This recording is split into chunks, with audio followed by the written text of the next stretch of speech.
Hello everyone, my name is Pankaj and let's get started. So, I recently found out that there is a small problem which a lot of our students are facing, which is that when I am running this on Firefox and switching to mobile view, it's working perfectly, right? I'm getting this three layered sandwich. But if I'm running the same code on Google Chrome and then I switch to mobile view, students are not finding those three lines here, no matter how small they get it, no matter how big they make this UI, no matter how small they make it, they are not getting those three lines here. Now what could be the reason for that? This is true for Chrome and I think Brave browser. In rest of the browsers, Firefox, Opera, I think even in Edge, this was working perfectly. But in case in your mobile view you are not seeing those three lines, we'll quickly see what the issue is and how we can fix it. All right. So first of all, as always, I will go to Google and search for this problem. What is exactly is this problem? In mobile view, it is working on Firefox, but it is not working on Chrome. What is not working? How did we generate these three lines? We generated them using, if I remember correctly, we used media queries. Let's quickly search that. Yes, media queries. We had used media query.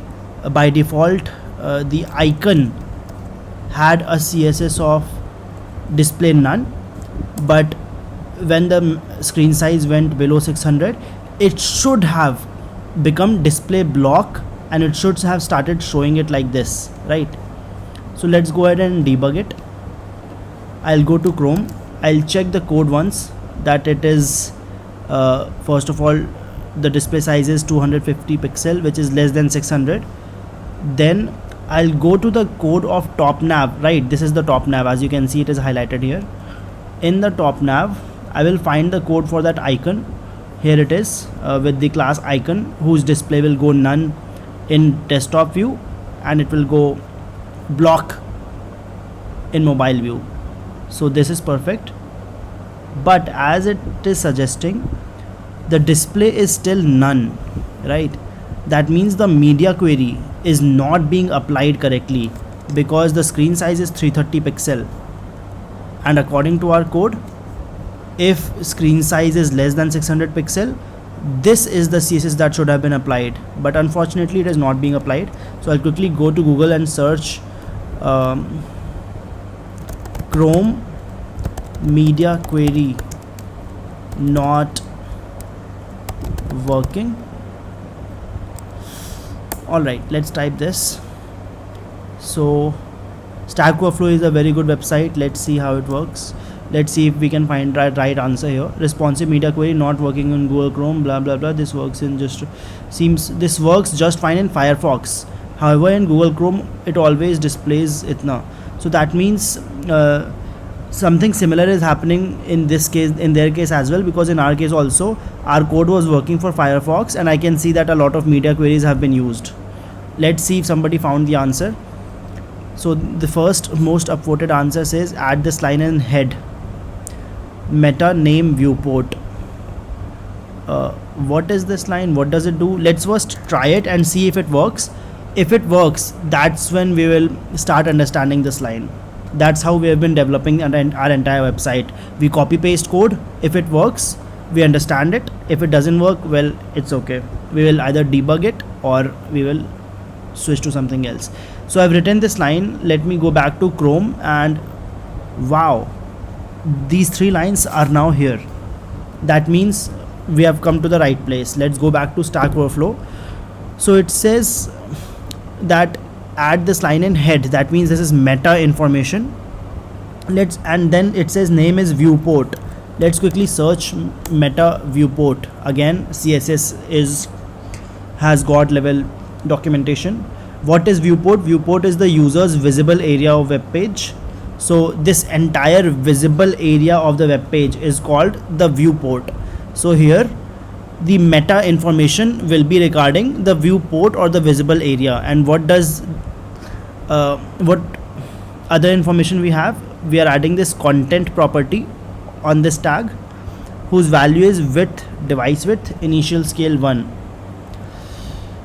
Let's see what width property does. The width device width part sets the width of the page to follow the screen width of the device, which will vary depending on the device. Okay, so depending on the device, the width should change. All right. And then initial scale 1.0 part sets the initial zoom level when the page is first loaded by the browser.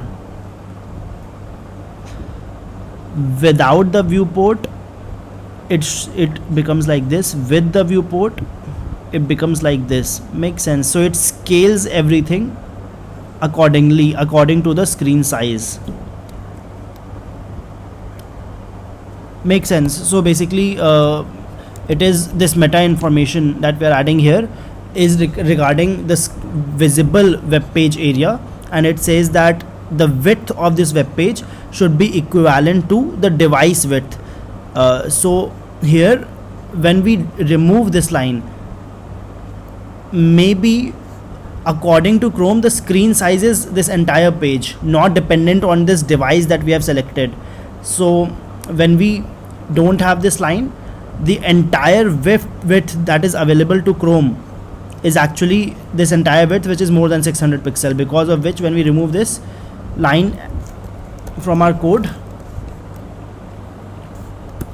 and then load it again, it immediately goes to this normal desktop view, right,